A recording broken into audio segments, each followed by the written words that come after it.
dituntut 22 tahun tanpa dasar yang jelas. Motivasinya apa? Wallahu a'lam. Bagi saya, yang saya khawatirkan adalah kasus ini menimbulkan banyak pertanyaan publik yang mengusik dan berdampak jauh.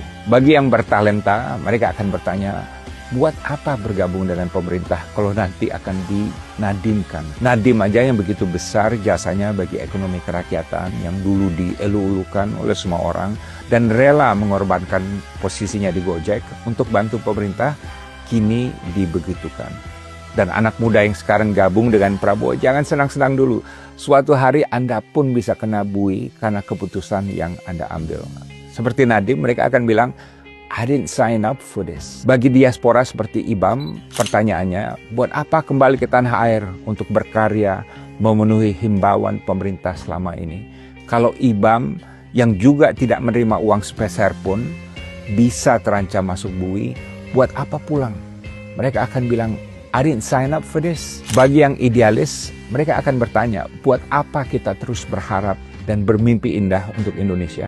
Kalau Nadim dan Ibam yang juga sangat semangat untuk berbuat baik dengan segala kekurangan mereka, akhirnya juga tidak berdaya masuk penjara. Mereka akan bilang, I don't want to sign up for this. Dan bagi anak muda, buat apa kita peduli dan berikhtiar penuh semangat kalau ternyata akan senasib dengan Nadim dan Ibam? Mereka juga akan bilang, I don't want to sign up for this. Dan bagi kita semua, buat apa kita mengaku negara hukum, tapi nyatanya yang ada adalah tirani hukum, di mana hukum bukan menjadi alat keadilan, tapi senjata untuk menzolimi orang-orang yang baik. Bagi pemerintah Prabowo Gibran, saya sependapat dengan Ferry Irwandi bahwa tantangan sejarah terbesar bagi Prabowo adalah reformasi hukum.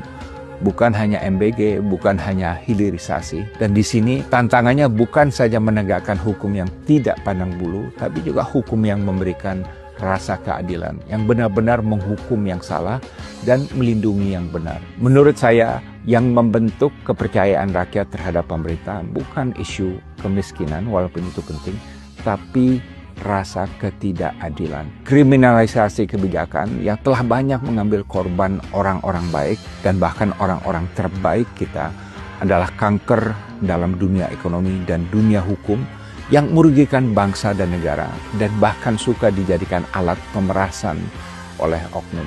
Karena itu saya himbau Presiden Prabowo urun rembuk dengan Menko Hukum Pak Yusril Iza Mahendra dan juga dengan Jaksa Agung untuk membuat suatu pedoman dan juklak yang jelas dan fair, baik kepada kejaksaan dan juga kepada KPK untuk menentukan apa yang dimaksud dengan kerugian negara dan